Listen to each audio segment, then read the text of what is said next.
सौरभावन भृता, श्री राधिका की अंगगंध जो है उन अंगगंध को धारण करके अंजलि किंकरा, वो सुगंध श्री प्रिया की अंजलि की किंकर बन करके विराजमान हुई। वर्णन करने की शैली का अंतर है। कहने का तात्पर्य है कि प्रिया के अंग से, हथेली से अपने आप सुगंध निकल रही है।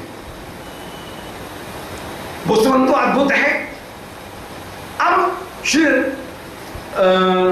रसमंजरी जी ने श्री प्रिया के हाथ में कहीं कपूर, कहीं कस्तूरी, कहीं चंदन, कहीं मेहंदी, इनके द्वारा जो हाथ में सुंदर मेहंदी अंकन की, उस मेहंदी अंकन करने पर श्री अंग की, तो ये तीनों वस्तुएं भी सुगंधपूर्ण है।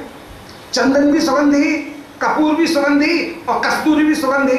परंतु प्रिया के श्रीअंग की जो सुगंध है, उस श्रीअंग की सुगंध के आगे ये तीनों जो सुगंध थी, वे तीनों सुगंधें फीकी हो गई।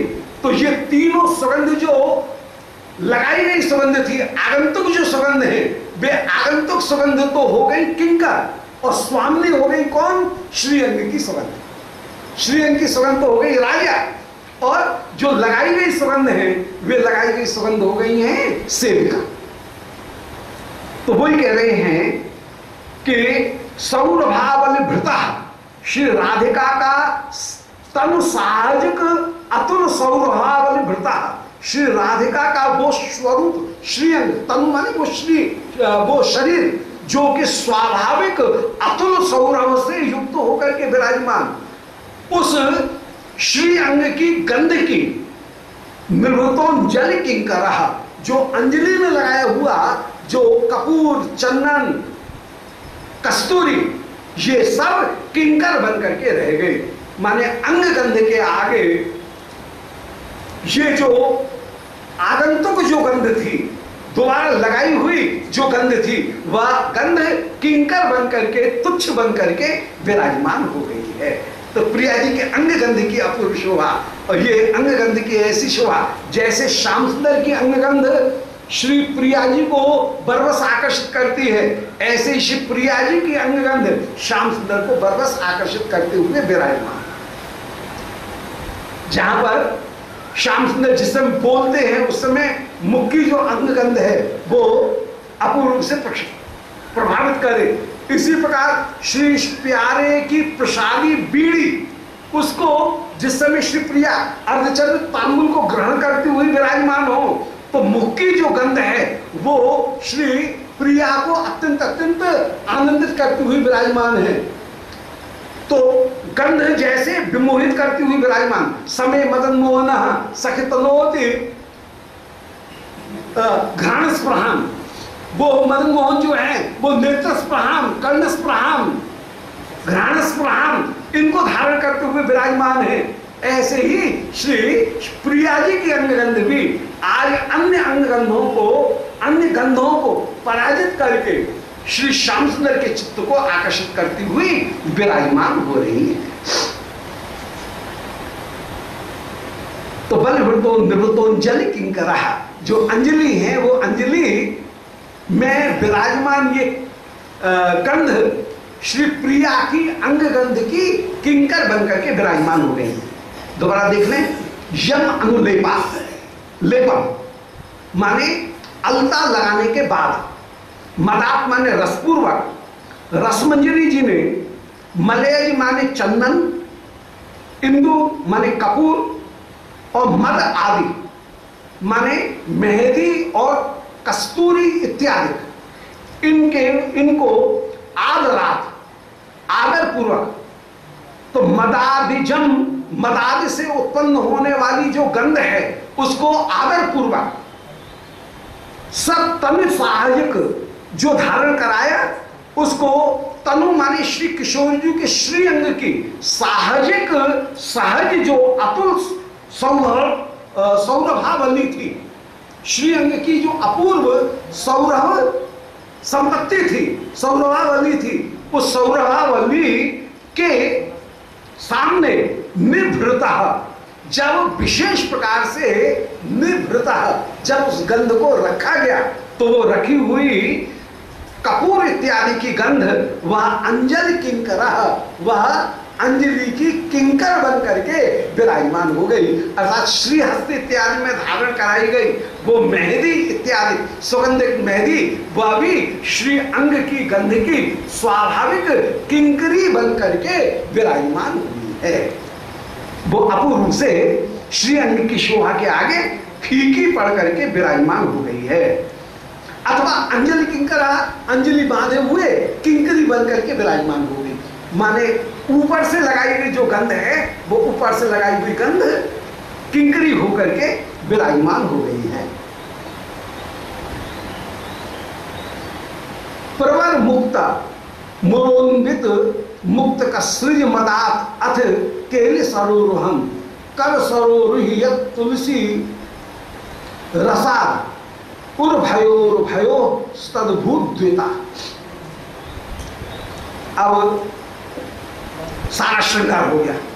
श्रृंगार होने के बाद में अब अंत में धारण कराई गई बड़ी सुंदर माला। ये जो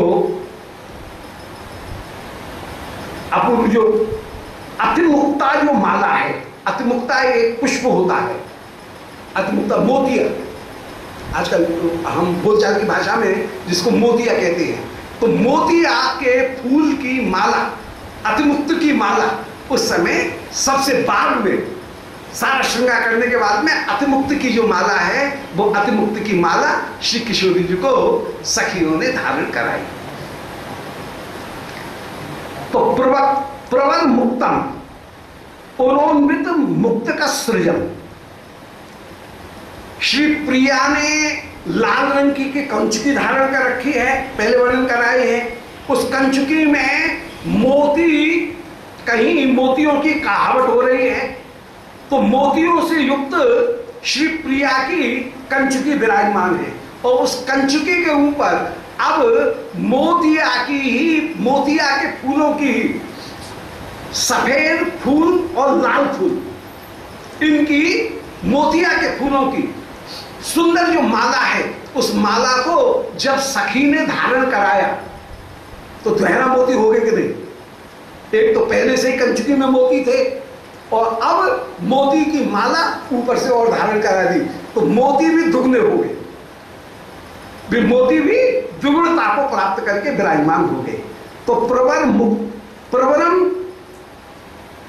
मुक्त मुरा, आज विलक्षण मुक्ताओं से युक्त, उरा माने वक्षस्थल के ऊपर अन्वित मुक्त का सृजन, जो मोतिया की माला है, उस मोतिया की माला को अधा सखी ने तुलसी मंजरी ने धारण कराया। अब तुलसी मंजरी जी की सेवा है, रघुनाथ दास गोस्वामी जी का स्वरूप है तुलसी मंजरी, तो उनकी सेवा का वर्णन कर रहे हैं। वो तुलसी मंजरी जी ने उस समय सुंदर मोती की माला श्री प्रिया जी के वक्षस्थल के ऊपर धारण कराई। तो प्रवर मुक्त सारा, प्रवर मुक्तम माने श्रेष्ठ मोतियों से युक्त, उरहा अन्विता वक्षस्थल के ऊपर मुक्त सृजन अधा मोती की माला धारण कराई। केल सरोरुहम, और श्री तुलसी मंजरी ने एक क्रीड़ा करने के लिए एक कमल तोड़ करके कमल की एक कली उसको श्री किशोरी जी के श्रीहस्त में पकड़ा दिया। तो हाथ में तो आ गया कमल, कमल में कमल लो जैसे कमल धारण कराया तो कमल में कमल आ गया, तो कमल भी दुगना हो गया।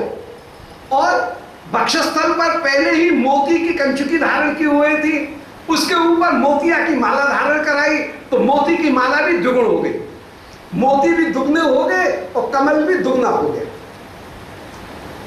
तो केन सरोरुहम कर सरोरुहि, श्री हस्त रूपी कमल में तो केन सरोरुह को धारण कराया और कंचुकी के ऊपर सुंदर जो माला है उस माला को धारण कराया। ये धारण कराया किसने? यह तुलसी रसा, आज तुलसी मंजरी जी ने रसपूर्वक श्री प्रिया जी के कंठ में जब माला धारण कराई और हाथ में जब कमल दिया, तो उभयो रुभयो तद्भूत द्विता, आज उस समय इन दोनों की उर्भयो,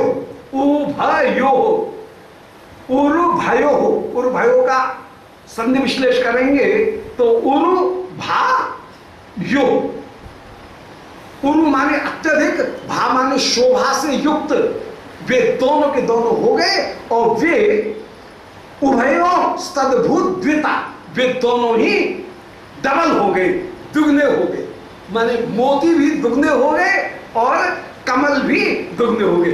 हस्त कमल में जो कमल पकड़ाया, इससे कमल दुगना हो गया, और मोती की कंचुकी पहले से धारण की हुई है, उसके ऊपर जो मोती की माला धारण कराई, उससे मोती भी दुगने होकर के विराजमान हुए।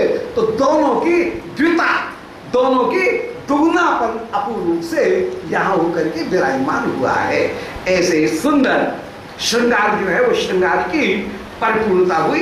अब श्रृंगार की परिपूर्णता होने के बाद में अब श्री प्रिया जी जो अपना श्रृंगार का दर्शन करके उनके हृदय में जो भाव होगा उसका वर्णन करके कल इस सर्ग को, चौथी सर्ग को कल पूर्णता प्रदान करेंगे। अभी 7 श्लोक रह गए हैं, कल पूर्ण हो जाए। बोलो वृंदावन बिहारी लाल गोविंद जय